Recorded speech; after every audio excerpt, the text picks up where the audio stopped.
की महाराष्ट्राच्या जनतेने आणि महाराष्ट्रासोबत विशेषतः विदर्भाने आणि नागपूर जिल्ह्याने आम्हाला प्रचंड आशीर्वाद दिलाय। जे लोक सांगत होते की आमचं विदर्भात पानिपत होणार, आमचं नागपूरला पानिपत होणार, त्यांचं पानिपत झालं आणि जनतेने आम्हाला आशीर्वाद दिला। मी महाराष्ट्राच्या जनतेसोबत माझ्या कर्मभूमीचे म्हणजे नागपूरचे आणि विदर्भाचे विशेष आभार मानतो। खरं तर वानखेडेवर आता शपथविधी होत आहे। 2014चं सगळ्यांना स्मरण आहे।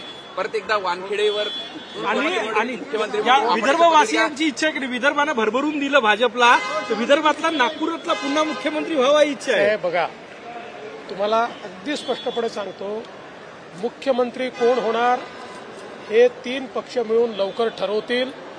ते ज्याला ठरवतील तो आमचा मुख्यमंत्री असेल। बहुत बहुत शुभकामनाएं आपको। 133 जागा एवढा जबरदस्त स्ट्राईक रेट आहे। नाही, हा खरोखरच अनप्रेसिडेंटेड अशा प्रकारचा स्ट्राईक रेट आहे।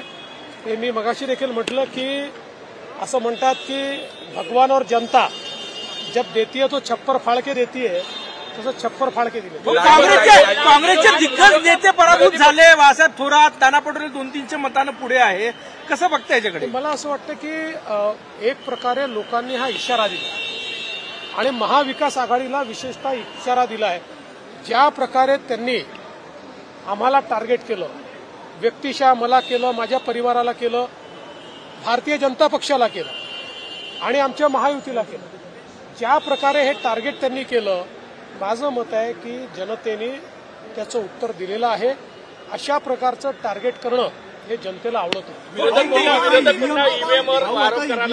संजय राऊत पुन्हा ईव्हीएमचं नाव घेत आहे। जाऊ द्या, काही लोक बोलत असताना मी त्याच्यावर कधीच उत्तर देत नाही, कारण मगाशी आमचे प्रसाद लाड म्हणाले की काही लोक गांजा पिऊन बोलतात, मी तसं म्हणणार नाही। देवेंद्र जी, एक बहुत बड़ी आपण ओपनिंग बॅट्समन म्हणून जबरदस्त स्ट्राईक रेट केला, पण कॅप्टन बावनकुळे पण होते, त्यांच्या 100% या टीमचे कॅप्टन बावनकुळे होते।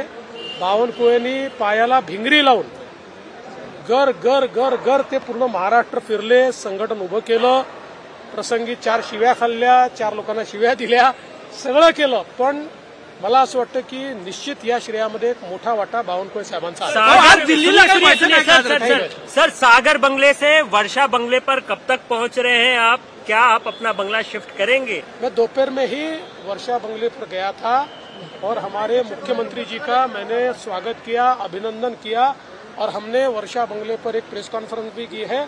सागर और वर्षा का नाता है, आप चिंता मत। अगले 5 साल वही रहेंगे? अगले 5 साल वर्षा में रहेंगे क्या?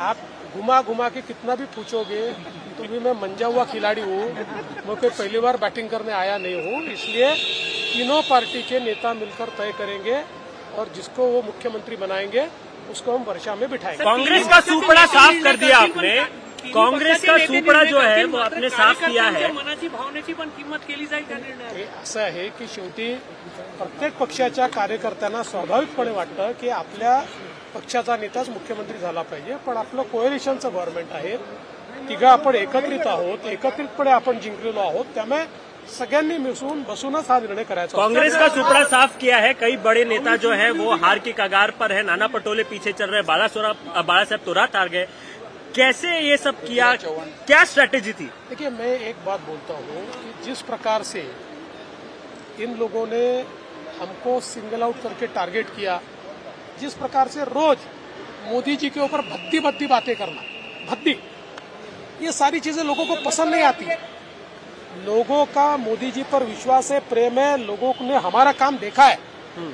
बीजेपी को जैसे सिंगल आउट किया, मुझे जैसे single out KIA, Modi ji को सिंगल आउट किया और रोज इतनी गालियां बकना, तो लोगों ने इसके रिएक्शन दिए। आरएसएस की कितनी अहम भूमिका रही इस मामले में? मैं ऐसा कहूंगा कि राष्ट्रीय विचारों की जितनी संगठनाएं हैं,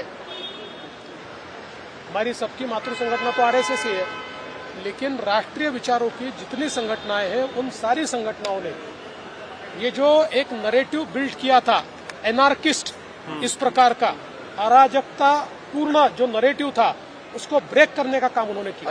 लाडकी बहीण तुमच्या मोठ्या प्रमाणात वोटिंग पण वाढली में भी आपकी जीत हुई है, लगभग 40,000 वोटों से आपकी जीत हुई है। क्या कहेंगे सर इस पर? नहीं, मुझे बहुत खुशी है, बार बार जनता मुझे आशीर्वाद दे रही है